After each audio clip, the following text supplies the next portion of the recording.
À présent, nous allons donc vous proposer la deuxième partie de l'émission sur le thème de la gouvernance traditionnelle. En effet, nous sommes donc arrivés au fédéralisme africain. Le fédéralisme africain. On était dans le fédéralisme africain et je disais que le fédéralisme africain dépasse de loin le fédéralisme occidental. Parce que chez nous, chaque peuple africain doit avoir son roi. Et ce roi est choisi selon sa cuisine interne. Et puis, les rois, entre eux, désigneront un empereur, le plus compétent parmi eux. Donc, la politique des Toubabs, là, ce n'est pas notre affaire en Afrique. Ce ne sont pas nos ancêtres qui ont laissé ce modèle de gouvernance, puisque nos royautés sont en avance et beaucoup plus démocratiques que les systèmes politiques actuels qui sont issus de la colonisation. Partout en Afrique, on était des États singuliers où chaque peuple avait son roi. Les Bamana avec leur roi, les Maninga avec leur roi, les Peuls, etc. Et tout était organisé finalement sous forme d'un grand empire, comme l'empire du Mandé, coiffé par un empereur authentiquement africain. Il ne doit pas être un aliéné culturel qui manifeste beaucoup de zèle à entretenir ses propres chaînes de domination. Donc, le Mandé était ce mélange de peuples qui vivent ensemble, l'empire du Mandé. C'était une co-vie qui reconnaît chacun dans sa différence, dans une solidarité de survie et dans une différence culturelle qui fera la sève de l'État fédéral africain. Le roi africain, c'est quelqu'un, un guide qui ne parle pas beaucoup. Le roi africain, c'est un guide qui rassemble. Le roi africain, c'est un leader qui sort rarement et qui parle peu. Mais quand il parle à la nation, attention, tout tremble. Voilà pourquoi la royauté ancestrale fait peur aux politiciens actuels, les politiciens issus de la colonisation.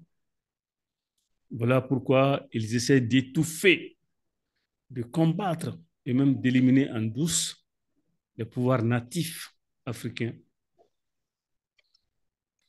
Car quand on regarde bien, c'est la royauté qui est propriétaire légitime de la terre que la République coloniale squatte. Et les politiciens actuels de la démocratie, ils ont peur d'être chassés de leur fauteuil, nocif pour l'Afrique. C'est pour ça qu'ils ne donnent pas d'importance à la royauté. Mais je dois rappeler que les rois, c'est-à-dire les Djamanatigi, en mandé on appelle ça Djamanatigi ou Kafotigi, et les héritiers de nos royaumes ont disparu après l'indépendance officielle du Mali, avec la République du Mali. Parce que le premier gouvernement du Mali, le gouvernement socialiste de l'époque, avait interdit les activités de la chefferie native, y voyant une survivance de la féodalité. Donc, il y a eu une période de non-activité officielle. Cette période de non-activité officielle s'est installée depuis les années 1960 à ce jour, 2023. Donc, Modibo Keïta, c'est un président que moi j'aime beaucoup. Mais la seule et unique erreur de gouvernance que Modibo a commise, c'est la suppression de la chefferie traditionnelle au Mali. les Yamanatigi. Cela a été une erreur fatale parce que chez nous, au Mandé, au Mali, en Guinée, les Yamanatigi n'existaient plus. Mais en Afrique centrale, la chefferie traditionnelle existe.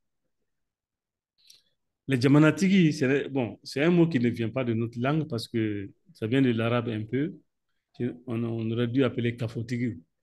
Parce que Yamanatigi, ça vient de ce qu'on appelle Jamahiria. Hein? Et le roi et le président Kadhafi, le colonel Kadhafi avait construit en 20 ans un des États les plus prospères, un des États les mieux structurés, les mieux jalousés, les mieux enviés sur Terre, avec le concept de Yamanatigi ou Jamahiria. Voilà la preuve, la Libye est la preuve que la royauté ancestrale ou le fédéralisme africain marche. Voilà, donc je vais être bref pour dire que la bataille est encore féroce entre la politique actuelle et la royauté ancestrale. Et pire, le combat est face à nos propres frères alliés au pouvoir colonial. Et malheureusement,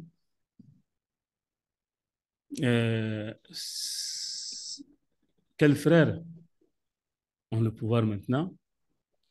C'est ceux qui, historiquement, n'étaient pas nantis avant l'arrivée des colons européens et qui s'accrochent désespérément à cette promotion inespérée pour eux, parce que le colonisateur est venu et il a renversé la pyramide sociale. Ceux qui étaient en bas se sont retrouvés en haut. Donc, c'est une promotion inespérée pour eux et ils font tout pour que la royauté ancestrale meure. C'est tout l'astuce de la colonisation.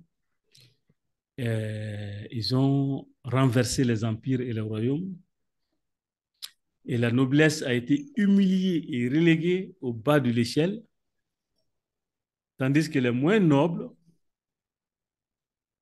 parce que historiquement, ils n'avaient pas la science du gouvernement pour le bonheur de tous, et ces moins nobles-là ont été élevés en autorité politique actuelle. C'est comme en Amérique du Nord, le combat des esclaves en Amérique du Nord, le combat entre les nègres de maison et les nègres des champs, comme Malcolm X l'a si bien décrit. C'est le même rapport de force qui existe aujourd'hui en Afrique entre les Toubabou-Woloso, c'est-à-dire les négropéens, les politiciens formés par l'Europe, et la royauté ancestrale. Mais aujourd'hui, le couteau est du côté de la politique coloniale, du côté des Toubabou-Woloso, parce que c'est eux qui ont la force aujourd'hui. Et la royauté fait semblant de fermer les yeux dans l'objectif de conquérir petit à petit des portions de pouvoir que la politique néocoloniale laisse à sa portée. Donc, c'est un combat épuisant qui demande beaucoup de tact. Et les pouvoirs natifs ne peuvent plus faire frontalement face. Euh, Sinon, ils risquent de se retrouver controversés et étouffés. Donc, cela a été fait ici au Mali depuis 1960 à aujourd'hui. Ça a été fait au Congo de 1960 à 1990.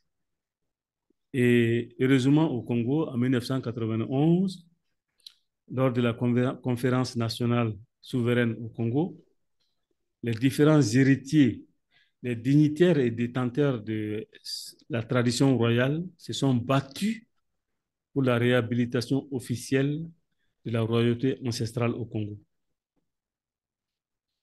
Donc, il y a eu une petite ouverture leur a été faite et un jeu d'astuce. L'objectif est d'arriver à la réhabilitation pleine et complète de la royauté ancestrale en Afrique. Et chaque génération doit apporter sa pierre à l'édifice. Parce que l'Afrique doit sortir de ce modèle d'État-nation et mettre en branle le fédéralisme africain. Le fédéralisme africain est fondé sur le communautarisme et ça intègre la citoyenneté cosmopolite. C'est-à-dire qu'il y a un brassage de toutes les ethnies. Il n'y a pas de racisme, il n'y a pas de ségrégation. Un brassage des ethnies variées sans prédation. Exactement comme nous avons vécu dans l'Empire du Mandé au Moyen-Âge, avec 14 royaumes autonomes, 14 royaumes autonomes qui ont signé la charte de Kouroukanfouga pour former l'Empire du Mandé.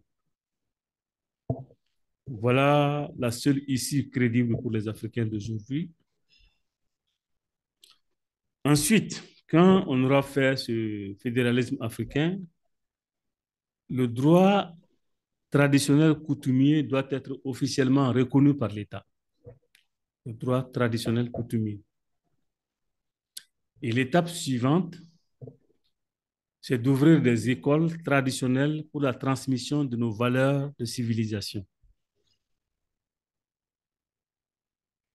L'éducation à nos valeurs, où tout fils du pays, où tout Africain pourra apprendre nos sciences et nos valeurs ancestrales. Donc c'est là où les nouvelles générations souhaiteraient que l'on aboutisse. L'ouverture au public avec des institutions stables de transmission de nos valeurs de civilisation. Donc, pour ça, on n'a pas besoin de réinventer la roue. Il suffit de regarder la charte du Mandé, la charte de Kouroukanfouga, promulguée en 1236 et qui posait les fondements juridiques de la société civile et de la citoyenneté en Afrique, qui posait les jalons des droits humains fondamentaux. Donc, les droits humains fondamentaux au Mali, ici, dans l'Empire du Mandé, sont plus anciens que le Bill of Rights des Anglais.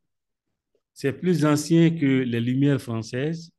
C'est plus ancien que la Révolution d'octobre russe de 1917. C'est plus ancien que le truc des Américains.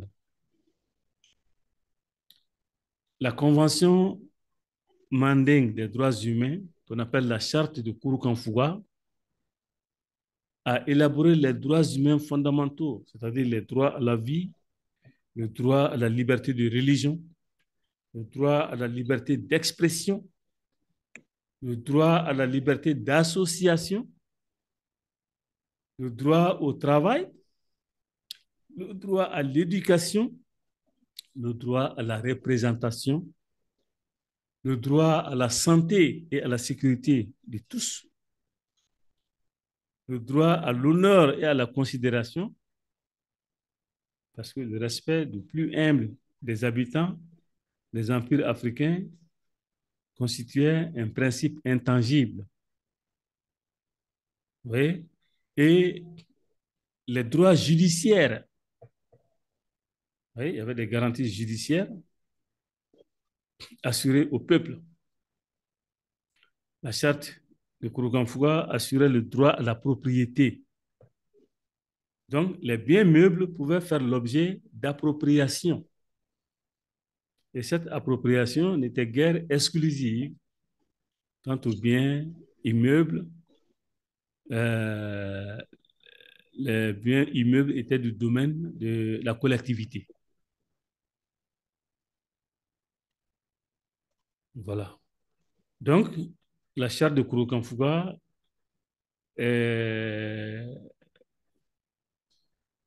donnait l'obligation de payer des taxes.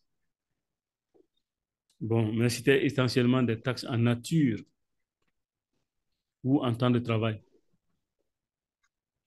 Et la charte du Mandé ou la charte de Kouroukanfouga donnait le droit à la liberté d'aller et de venir. la liberté de mouvement, qui n'était restreinte que par l'insécurité reliée au déplacement. Donc, voilà, grosso modo, le modèle de gouvernance traditionnelle. Et j'ai dit en quoi ça consiste et j'ai dit pourquoi il est meilleur au modèle de démocratie importé que nous avons actuellement en Afrique. J'espère que j'ai fait le tour de la question, des questions. J'espère avoir répondu à vos préoccupations.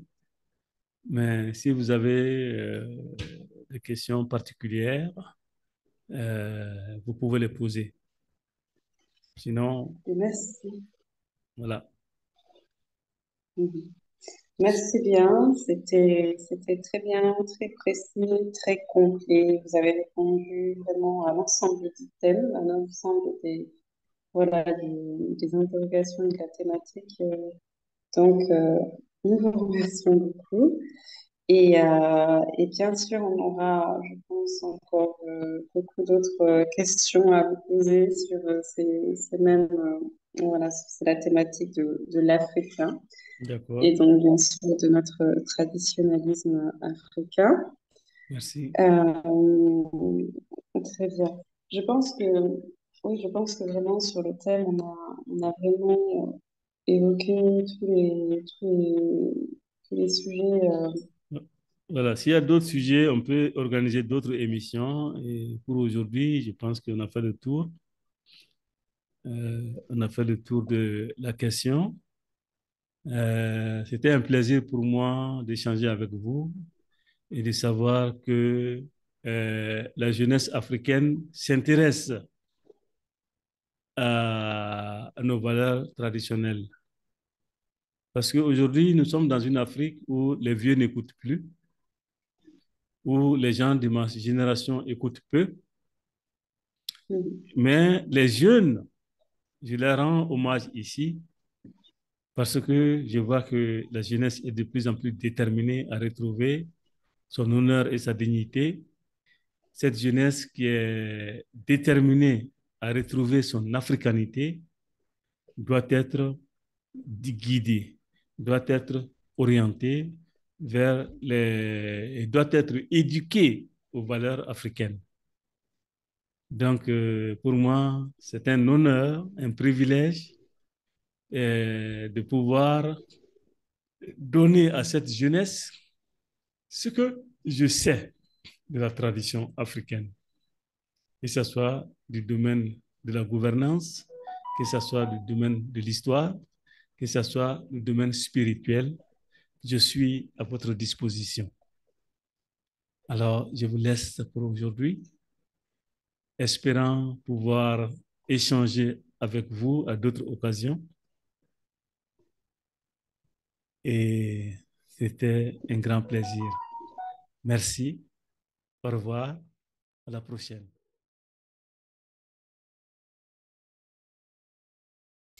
C'était la première émission de l'ONG CDRA RDAC sur la gouvernance traditionnelle africaine avec M. Koridjo Missa Doumbouya. À très bientôt.